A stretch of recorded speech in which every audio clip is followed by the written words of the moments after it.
नमस्कार, सुप्रभात। उत्तराखंड की खबरों में आपका स्वागत है। रुक करते हैं खबरों का। हल्द्वानी से अहम खबर सामने आ रही, जहां डीएम वंदना सिंह ने जारी किया आदेश। आपको बता दें, आज सभी सरकारी गैर सरकारी स्कूल बंद रहेंगे। नैनीताल में भारी बारिश का अलर्ट को देखते हुए ये एक दिन की छुट्टी हुई है। आपको बता दें, 1 से 12 तक सभी स्कूलों में छुट्टी के आदेश दिए गए हैं। इस सभी अधिकारियों को अलर्ट पर रहने के भी निर्देश दिए हैं। मौसम विभाग ने अलर्ट जारी किया है। भारी बारिश के अलर्ट को देखते हुए 1 से 12 तक के विद्यालयों को बंद रखने के निर्देश डीएम के द्वारा दिए गए हैं। तो नैनीताल में भारी बारिश का रेड अलर्ट जारी किया गया है। कक्षा 1 से 12 तक सभी स्कूलों में छुट्टी के आदेश डीएम के द्वारा जारी किए गए हैं। यह अहम खबर आपको दिखा रहे हैं। सभी अधिकारियों को अलर्ट पर रहने के निर्देश भी दिए गए हैं। मौसम विभाग ने जारी किया भारी बारिश का अलर्ट। आपको बता दें, बारिश को देखते हुए एहतियातन ये कदम उठाया गया है। डीएम के द्वारा स्कूलों को बंद रखने के आदेश दिए गए। डीएम वंदना सिंह ने जारी किया ये आदेश, जिसमें 1 से 12 तक सभी सरकारी और गैर सरकारी स्कूलों को बंद रखने के निर्देश डीएम के द्वारा दिए गए हैं। नैनीताल में भारी बारिश के अलर्ट को देखते हुए ये निर्णय लिया गया है। कक्षा 1 से 12 तक सभी स्कूलों में छुट्टी के आदेश डीएम के द्वारा दिए गए हैं। नैनीताल में भारी बारिश के अलर्ट को देखते हुए यह अहम फैसला डीएम के द्वारा लिया गया। अगली खबर रुद्रप्रयाग से है, जहां केदारनाथ धाम में मित्र पुलिस की अश्लील हरकतें 1 साल बाद उजागर हुई हैं। केदारनाथ दर्शन के दौरान एक युवती को महिला पुलिस कैंप में रोककर शराब के नशे में दारोगा द्वारा छेड़छाड़ करने का मामला सामने आया है। युवती ने चौकी इंचार्ज केदारनाथ पर भी महिला पुलिस कैंप का दरवाजा बंद करने का आरोप लगाया। युवती मध्य प्रदेश से केदारनाथ धाम में दर्शन के लिए आई थी। अब 1 साल बाद मामले में मुकदमा दर्ज कर चौकी प्रभारी के साथ दरोगा को भी सस्पेंड किया गया है। जानकारी के अनुसार बीते साल मई 2023 में मध्य प्रदेश की एक महिला यात्री केदारनाथ धाम में दर्शन को आई थी। बताया जा रहा है कि महिला के रहने की व्यवस्था के लिए महिला के किसी परिचित ने चौकी इंचार्ज केदारनाथ को मदद के लिए फोन किया। चौकी इंचार्ज ने केदारनाथ में ही तैनात दारोगा को महिला के रहने की उचित व्यवस्था की जिम्मेदारी दी, मगर दारोगा ने महिला को पुलिस कैंप में ऐसी जगह ठहराया जहां वह महिला से छेड़खानी कर सके। दारोगा ने महिला के साथ छेड़खानी भी की थी। प्रथम दृष्टया महिला की शिकायत पर सोनप्रयाग कोतवाली में मुकदमा दर्ज कर दिया गया है, जबकि आरोपी चौकी इंचार्ज और दारोगा को सस्पेंड कर दिया गया।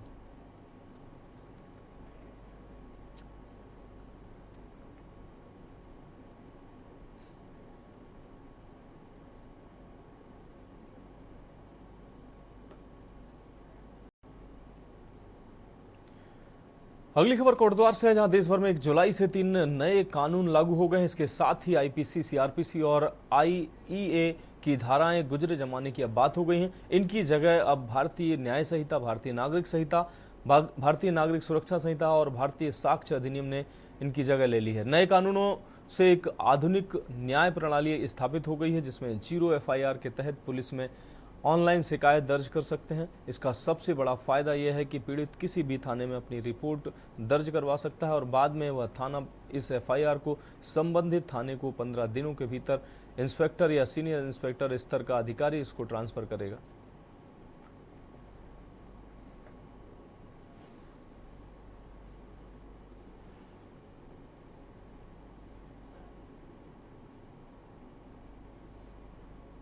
तो आपको पता है जैसे कि पहले से भी ये चल रही है 0 एफआईआर का, यही है कि सिस्टम की पहले से ही आप कहीं पर भी किसी भी पुलिस स्टेशन में आप कोई भी कॉग्निजेबल ऑफेंस हुआ है तो आप उसकी एफआईआर लिखवा सकते हैं।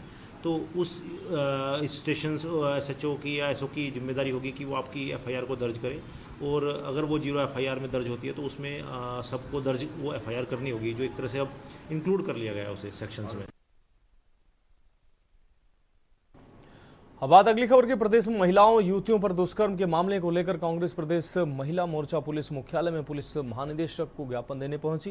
हालांकि इससे पूर्व ही उन्हें भारी संख्या में पुलिस बल ने बैरिकेडिंग लगाकर रोक दिया। वहीं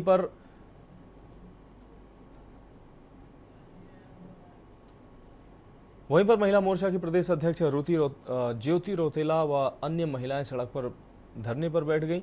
प्रदेश कांग्रेस महिला मोर्चा अध्यक्ष ज्योति रौतेला ने इस दौरान कहा कि प्रदेश में जिस तरह से लगातार महिलाओं युवतियों का यौन शोषण के मामले आ रहे हैं, वो प्रदेश सरकार की नाकामी जाहिर करते हैं। गौरतलब है कि चंपावत से एक दुखद घटना सामने आई थी, जिसमें एक ट्रक पर युवती के साथ कुछ लोगों ने दुष्कर्म किया था। इसको लेकर कांग्रेस महिला मोर्चा सरकार के खिलाफ आक्रोशित नजर आई।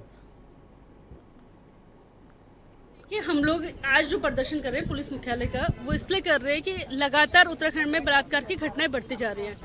और अभी एक हफ्ते पहले हरिद्वार में एक नाबालिग बच्ची के साथ गैंगरेप हुआ।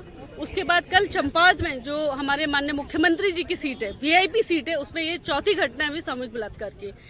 हम ये बोल रहे हैं कि इस प्रदेश का क्या शासन और प्रशासन क्या कर रहा है। इस तरह की घटनाएं लगातार इस प्रदेश में, जिसको हम देवभूमि बोल रहे हैं, उसमें क्यों हो रहे हैं? क्यों अपराधियों का हौसला इतना बुलंद है? हम चाहते हैं सरकार से और पुलिस प्रशासन से कि जब किसी बच्ची के साथ बलात्कार हो रहा है तो जो बलात्कारी हैं उनको जल्दी से जल्दी फास्ट ट्रैक कोर्ट में इस केस को चला के उनको फांसी की सजा दी जाए, ताकि एक एग्जाम्पल हम लोग प्रदेश में सेट करें।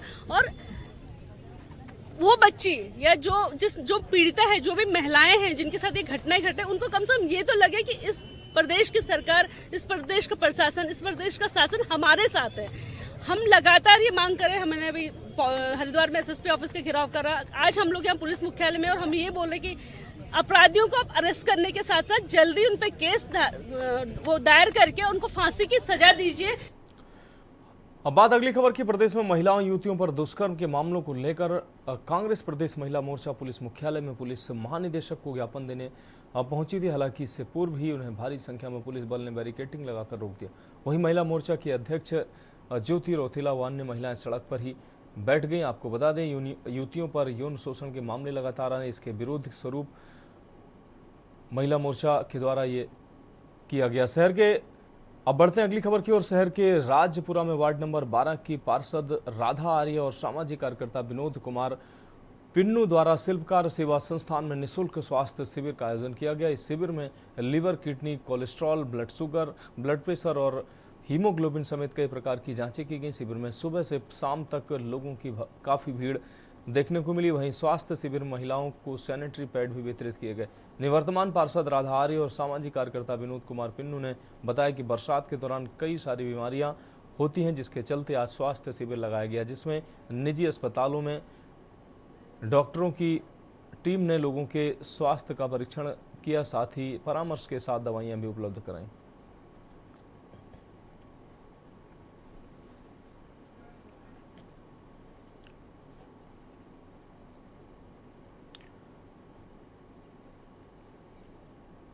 अगली खबर पौड़ी से, जहां पौड़ी जिले के श्रीनगर तहसील के अंतर्गत रामपुर में चल रहे ऋषिकेश कर्णप्रयाग रेल परियोजना की देवप्रयाग से जनासू टनल 8 में ग्रामीणों के कार्य बाधित करने के दौरान 7 मजदूर टनल के अंदर फंसे रहे। दरअसल टनल के अंदर आवश्यक सेवाओं में काम करने वाले मजदूरों की रात की शिफ्ट खत्म होने के बाद दूसरे मजदूरों को उनकी जगह काम करने के लिए जाना था। ग्रामीणों द्वारा कार्य बाधित करने के दौरान शिफ्ट बदल नहीं पाई और मजदूर टनल के अंदर 2 घंटे तक फंसे रहे। आरबीएनएल पैकेज फॉर के प्रशासनिक अधिकारी श्याम दत्त जोशी ने कहा कि ग्रामीणों के कार्य बाधित करने के दौरान शिफ्ट बदली न होने के चलते 7 मजदूर टनल के अंदर 2 घंटे तक फंसे रहे। साथ ही कहा कि टनल को कोई क्षति न हो, जिसके लिए आवश्यक सेवाएं चालू रखी जाती हैं। साथ ही कहा कि मजदूरों को किसी प्रकार की वेंटिलेशन की कमी न हो, जिसको देखते हुए उन्हें टनल से तत्काल बाहर निकाला गया।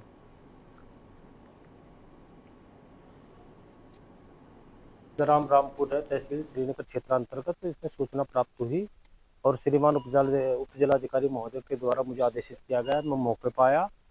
यहाँ एलएनटी का जो हमारा रेल सुरंग का निर्माण कार्य चल रहा, उसमें 8 मजदूर जो आवश्यक सेवा के व्यक्ति थे अंदर थे, फिर उनको सुरक्षित रूप से बाहर निकाल लिया गया और सब लोग सुरक्षित है बाहर। ऐसा संज्ञान में आया था कि अंदर वो काम कर रहे हैं और बाहर ग्रामीणों के द्वारा जो है धरना प्रदर्शन किया जा रहा।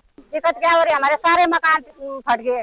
मकान से हम जब प्लास्टिक होते हम सब बाहर आ जाते हैं और हमको इतने महीनों से ये शासन दिया, हमें आपको मकान बना के देंगे, ये देंगे, सो देंगे, चलो हर चीज की बात हम मान, पर लेकिन इन्होंने आज हम कितने दिन हो गए हम यहाँ धरना पे भी बैठे हुए हैं, हमको कह रहे हैं कि इतने तारीख देंगे, उतने तारीख देंगे, इतने महीने में देंगे, कुछ नहीं दे पा रहे। हमारे यहाँ गांव में रहने के लिए एक मकान तो हमारे क्षतिग्रस्त हो गए, पूरे रोडों की पूरे हाल हो रखे हैं ना। हमारे यहाँ कुछ काम हो रहा है, प्रशासन हमारे सुन रहे हैं। तो हमारी यही है कि सर हम यही रहेंगे, धरने पे रहेंगे, हम जब तक जाम तब तक लगाएंगे जब तक हमारी पूरी कामनाएं पूरी नहीं मिले। बात अगली खबर की। मंगलौर उपचुनाव की तारीख नजदीक आते आते सभी राजनीतिक दलों के नेता आमने सामने प्रत्याशियों के चुनाव प्रचार के लिए क्षेत्र में आ रहे हैं और राजनीतिक सरगर्मियां भी बढ़ गई हैं। वहीं कांग्रेस प्रत्याशी काजी निजामुद्दीन के समर्थन में रुड़की पहुंचे पूर्व कैबिनेट मंत्री हरक सिंह रावत ने पत्रकार वार्ता का आयोजन किया और कांग्रेस प्रत्याशी के पक्ष में मतदान की जनता से अपील की। सरकार पर इस दौरान उन्होंने जमकर हमला बोला। उन्होंने कहा कि यूपी सरकार में जब वह पहली बार कैबिनेट मंत्री बने थे तब काजी निजामुद्दीन के पिता भी उत्तर प्रदेश सरकार में वन मंत्री थे।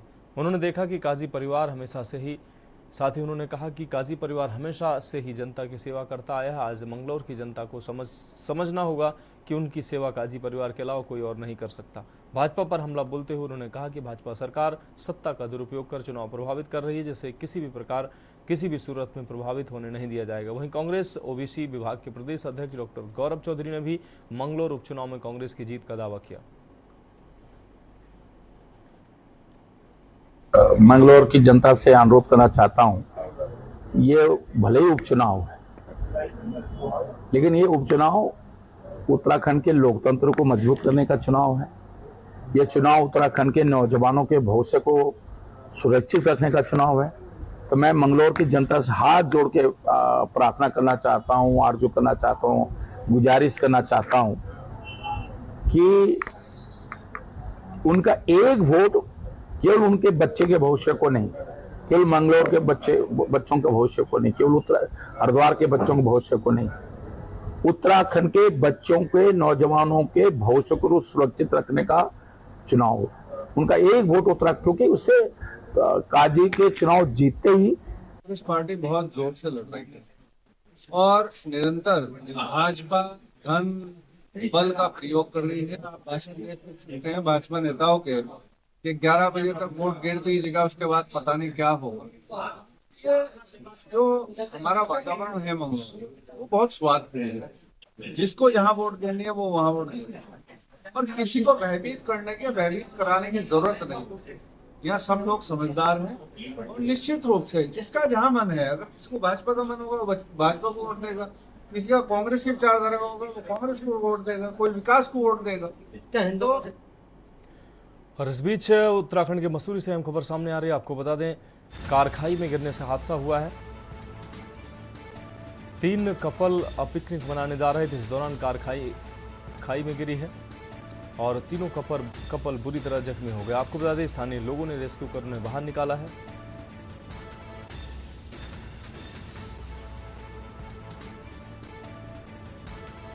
मसूरी के नजदीक खाई में गिरी थी ये कार। भट्टा गांव के पास मोड़ पर कार अनियंत्रित होकर खाई में गिरी थी। सड़क किनारे पैराफिट को तोड़ते हुए ये कार खाई में गिरी थी, जिसमें 3 कपल सवार थे। 108 एम्बुलेंस से सभी को दून अस्पताल भेजा गया। पहाड़ों की रानी मसूरी जा रहे थे ये तीनों कपल। तो खाई में कार गिरने से यह हादसा हुआ। 3 कपल इस कार में सवार थे जो गंभीर रूप से घायल हो गए। ग्रामीणों की मदद से उन्हें दून अस्पताल पहुंचाया गया।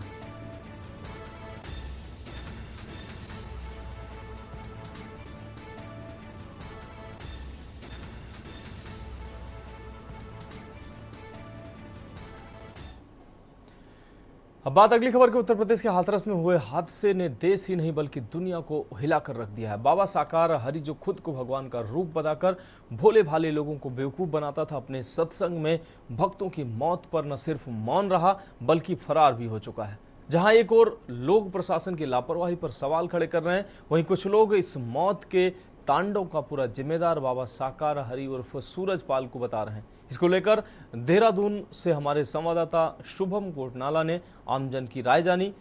क्या है आमजन की राय, सुनाते हैं आपको। हाथरस में हुए हादसे से पूरा देश ही नहीं बल्कि पूरी दुनिया दहल चुकी है। एक मौत का सत्संग जिसमें 121 जिंदगियां लील हो चुकी हैं। दोषियों पर कार्रवाई को लेकर लगातार पुलिस अलर्ट मोड पर है। लगातार जो बाबा की खोज की जा रही है, साथ ही उनके आयोजकों पर भी मुकदमा दर्ज किया जा चुका है। यहाँ पर हमारे साथ हम इस वक्त मौजूद है देहरादून में। देखते हैं इसमें आम जनता की क्या राय है, क्या ऐसे ढोंगी बाबा पर कार्रवाई होनी चाहिए। सर आपका नाम? रिंकू कुमार सर। सर क्या चाहते हैं इस पूरे कार्रवाई में, किसको सबसे बड़ा दोषी मानते हैं? सर सबसे बड़ी तो प्रशासन का है जबकि 80,000 की वहाँ पे अनुमति थी और करीबन 2 से 2.5 लाख आदमी आए हुए हैं। तो प्रशासन की जिम्मेदारी यही है और बाबा की है, और जो बाबा के कमेटी के आदमी थे कुछ उनकी भी है। हमने देखा है कि पहले भी इस तरह के बाबा पकड़े गए हैं, आसाराम हो गए, राम रहीम हो गए, जो कि इन पर इतना बड़ा फर्जीवाड़ा और इतना उन पर यौन शोषण के आरोप भी लगे, उसके बावजूद लोग नहीं सुधरना चाह रहे। लोग भी एक तो अंधविश्वास करते हैं, धूल को मानते हैं, ये और वो है। पहली बात तो इनको पकड़ो, सीधा जेल में डालो, कार्रवाई हो कड़ी से कड़ी। अभी तक बताया जा रहा है क्योंकि FIR में नाम भी नहीं है बाबा का। ये सब प्रशासन की मिली भगत है और कुछ नहीं है, ये कह सकते हैं फिलहाल तो। जी। आपका नाम है सर? संजीव। आप क्या मानते हैं सबसे बड़ा दोषी बाबा ही है? सर बाबा भी है, प्रशासन भी है, दोनों की दोष है, क्योंकि जब वहाँ पर 80,000 लोगों के लिए अनुमति थी और प्रशासन को भी ये चीज देखनी चाहिए थी कि 2.5 लाख इंसान कहाँ से आ गए, क्योंकि वहाँ पर जरूर ना कहीं प्रशासन की गलती है, क्योंकि वहाँ पर या तो पुलिस की व्यवस्था नहीं थी कि इतने इंसान कहाँ से आए हैं, और बाबा की भी गलती है, मैं तो यही कहूँगा सर। तो इसमें प्रशासन की गलती है, बाबा की गलती है, बावजूद इसके बाबा अभी तक पकड़े नहीं गए हैं, किस पर क्या कहेंगे आप? सर बाबा अगर पकड़े नहीं गए हैं तो देखिए आज की डेट में हर किसी को पता है, ये भी पता है दाऊद इब्राहिम कहाँ पर है, लेकिन कोई करना नहीं चाहता। तो उसी तरह बाबा का भी पता होगा, लेकिन क्या कह सकते हैं सर, प्रशासन है, सरकार। सवाल पीछे छोड़ गई है कि क्या प्रशासन अपनी किसी आयोजनों में, इस तरह के आयोजनों में कोई व्यवस्था करती है, नहीं करती? इसमें लापरवाही कितनी भारी पड़ सकती है हमने देखा है। 121 लोगों की इसमें जान गई। साथ ही इस तरह के ढोंगी बाबा जो कि खुद को भगवान बताते हैं और अपने भक्तों को मौत के मुंह में जाता देख वहां से पीट करके भाग जाते हैं, ऐसे बाबाओं के प्रति भी लोगों को जागरूक होना बहुत ज्यादा जरूरी है। अपने सहयोगी अक्षत के साथ मैं शुभम कोटनाला, के न्यूज इंडिया के लिए देहरादून से। अब रुक करते अगली खबर का। नैनीताल के जोली कोट में चेष्टा विकास कल्याण समिति द्वारा ग्रामीण महिलाओं को स्वरोजगार से जोड़ने के उद्देश्य से 20 दिवसीय मोमबत्ती प्रशिक्षण दिया जा रहा है। 20 दिवसीय प्रशिक्षण में ग्रामीण महिलाओं को डिजाइनर कैंडल और दैनिक उपयोग में आने वाली मोमबत्ती बनाना सिखाया जाएगा। ब्लॉक प्रमुख डॉक्टर हरीश बिष्ट ने बताया कि नाबार्ड के सहयोग से महिलाओं को आत्मनिर्भर बनाने के उद्देश्य से मोमबत्ती बनाने का प्रशिक्षण दिया जा रहा है। संस्था की ओर से उनको कच्चा माल देने के साथ मार्केटिंग भी मुहैया कराई जाएगी। उन्होंने कहा कि पहाड़ में महिलाओं की जिंदगी पहाड़ जैसी है, अपने घर से निकलकर कार्यक्रमों में बढ़ चढ़कर हिस्सा लेती हैं महिलाएं। पंचायत में देखें तो 50% को आरक्षण है। महिलाएं मोमबत्ती का प्रशिक्षण महिलाओं को दिया जा रहा है, जिससे उनके रोजगार का रास्ता भी खुलेगा। कल जेलीकोट क्षेत्र में चेष्टा समूह के द्वारा स्थानीय महिलाओं को ट्रेनिंग दी गई और उसमें एक मास्टर ट्रेनर नियुक्त किया गया है, जो स्थानीय महिलाओं को 1 माह तक लगातार मोमबत्ती निर्माण का ट्रेनिंग देंगे। उसके बाद उनका MOU साइन हो चुका है, कलकत्ता की कोई कंपनी है। पहाड़ में महिलाओं की ज़िंदगी पहाड़ जैसी है, बावजूद उसके अपने घर से निकलकर वो हर कार्यक्रमों में बढ़ चढ़ के हिस्सा लेती है। पंचायतों में अगर हम देखें तो 50% आरक्षण है, बावजूद उसके महिलाएं बढ़ चढ़कर जहां पंचायतों में भागीदारी करती, वहीं स्वयं निर्णय लेने लगी हैं, अपने काम खुद करने लगी हैं। और पंचायतों में महिलाएं जो भागीदारी कर रही हैं, मैं देखता हूँ सुबह सारा घर का काम करने तक, पंचायतों का काम निभाने तक, घर तक का अंतिम काम तक वो वहाँ पर घर पर करती हैं। मैं समझता हूँ कि जो ट्रेनिंग हो रही है, जो महिलाएं यहाँ पर ट्रेनिंग लेंगी, चेष्टा समूह के द्वारा उनको एक अच्छी ट्रेनिंग दी जाएगी। और सबसे बड़ी बात ये रहेगी कि हमारी महिलाएं आत्मनिर्भर बनने का प्रयास करेंगी। अब रुक करते हैं अगली खबर का। संसद में दिए राहुल गांधी के बयान हिंदू हिंसक होते हैं, पर अब बवाल खत्म होने का भी नाम नहीं ले रहा है। लोकसभा में नेता प्रतिपक्ष राहुल गांधी के इस बयान को लेकर अब पूर्व सैनिकों में भी आक्रोश देखने को मिला है। पूर्व सैनिकों का कहना है कि राहुल को पूरे देशवासियों से माफी मांगनी चाहिए। पूरा देश और समाज आज राहुल गांधी की आलोचना कर रहा है। हिंदू धर्म हमेशा एकता और अखंडता का प्रतीक रहा है। इस मौके पर आक्रोशित पूर्व सैनिकों ने हनुमान मंदिर के पास राहुल गांधी का पुतला फूंका और जमकर उनके विरोध में नारे भी लगाए।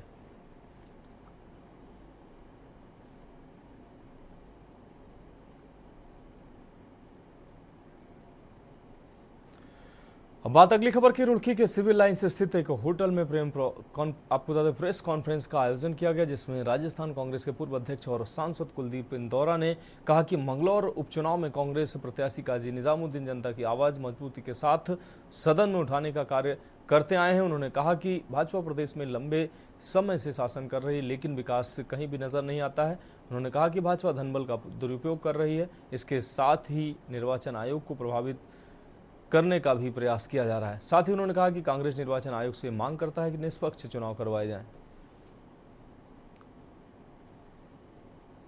आज भी युवा बेरोजगार है। हमारे जो उम्मीदवार है काजी निजामुद्दीन जी, जो राष्ट्रीय स्तर के नेता भी है और यहाँ से पूर्व में विधायक भी रहे, मजबूत उम्मीदवार है। और मेरा मानना है कि यहाँ ऐतिहासिक जीत हम दर्ज करने जा रहे हैं। और हमें जो वर्तमान में लग रहा है कि जो सत्ता में जो सरकार है बीजेपी की, वो सत्ता दुरुपयोग तो करने का प्रयास कर ही रही है, क्योंकि मंत्रियों को भेज के प्रलोभन देके।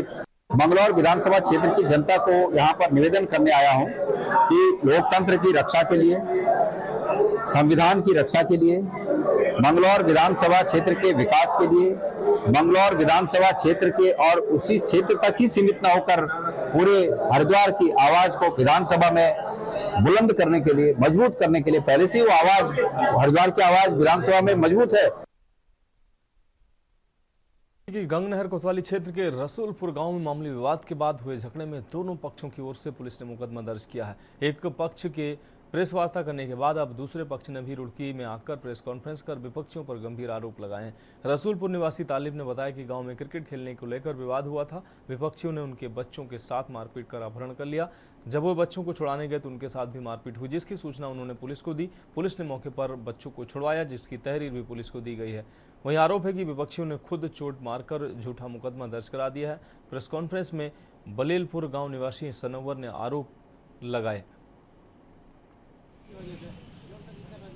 ये जो हमारे साथ लड़ाई हुई है, हमारे बच्चों को अपहरण करा गया और हमने पुलिस को बुलाकर उन बच्चों को छुड़वाया वहां से, और झूठा उन्होंने हमारे पर मुकदमा दायर कर दिया 307 का, जबकि हमने फुटेज की वजह उस पर आधार पर पुलिस को प्रूफ दिए। अपहरण का केस हमने दर्ज करवाया उन पे। और जो उनका जो अधिकारी है शहीद लड़का, उसने हमें धमकी बाद में भी भिजवाई कि हम जो आए तो तुम्हें रास्ता पकड़ के छेटेंगे, हमारे पास पैसे कमी नहीं आए और हम तुम्हें कहीं से कहीं तक इसमें जो है तो किस बात को लेकर झगड़ा हुआ था? बच्चों क्रिकेट को लेकर, छोटे बच्चों में क्रिकेट को लेकर झगड़ा हुआ था। और उन्हें रास्ते में वो कहीं जा रहे थे तो उन्हें वहां से पकड़ कर छेद को अपने गाँव में ले गए थे और गाँव में ले जाकर फिर छेदते हुए फैक्ट्री में लाए और फैक्ट्री में से फिर हम पुलिस को बुला कर वहां से बच्चों को उन्होंने छुड़वाए। तो फिलहाल अभी के लिए उत्तराखंड की खबरों में इतना ही। मुझे दीजिए इजाजत और आप देखते रहिए के न्यूज इंडिया। आप देख रहे हैं के न्यूज, खबरों का सारथी।